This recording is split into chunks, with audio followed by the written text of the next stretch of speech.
The other day I was having a little conversation on Facebook with a fellow drummer and teacher, and he was asking me about business and ideas to promote lessons, ideas to grow a school that he's responsible for. And we found ourselves talking about the idea of group lessons, and I told him that I'm not a big fan of. I don't really teach groups, I focus on one-to-one tuition. And the workshops that I do, those are indeed group lessons, but they have very specific purposes every time I host one. And then he told me, yeah, but group lessons are a great way to scale a business. Unfortunately, I don't really care for scaling a business like that. I mean, I'm all for growing a business. I'm all for creating a sustainable business model that works. But to just scale your business regardless of value, it's not my thing. Let me tell you why.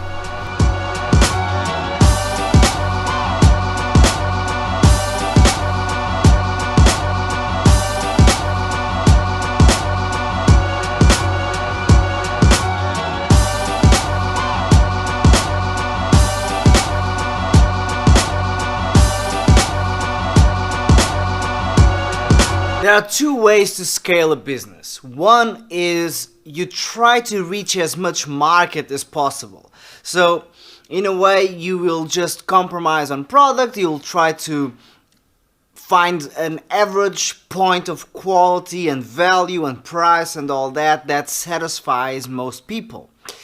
The other way to scale a business is that you solve a problem that many people share.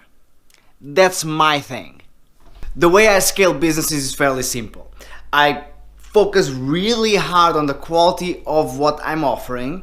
I do the best I can every single day, and I promote my content and products and services in a way that makes people understand that this is solving a problem. This is not just something they want to buy. This is something they need in their lives, such as education. Such as learning how to learn better, such as, of course, music.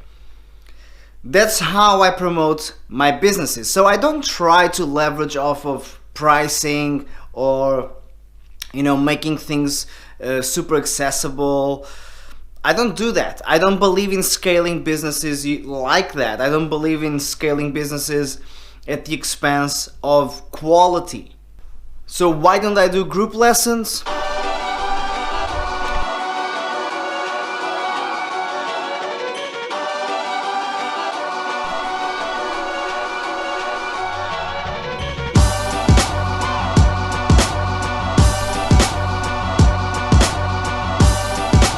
The reason why I don't believe in group lessons is because I know that everyone is fundamentally different.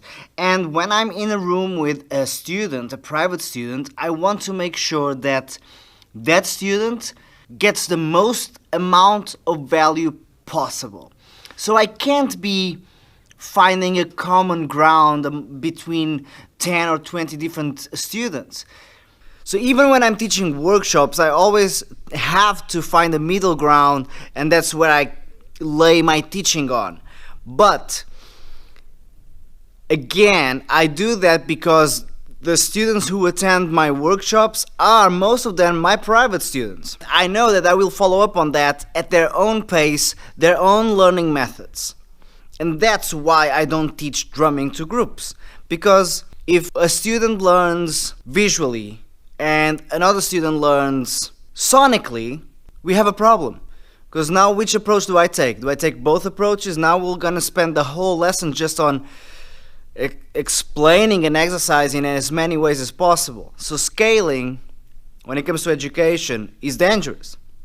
Now don't get me wrong, of course it's possible to scale your business, of course. And like I said, one, you solve a problem that many people share. Two, you offer many different ways to solve that problem. Now, one of the things that a lot of people tend to forget is the power of the internet. Of course, we can scale a business if you use the internet properly. But again, I'm very careful about what I put out there in terms of education, for example, because how easy is it to shoot an online video, a video course even, put it out there and never provide feedback. So the students are learning from that. Some succeed, some don't, but I never get to know what they took out of that course. That for me is a problem, and that's a problem that I'm working on right now. But I'm gonna have to leave those news for another day.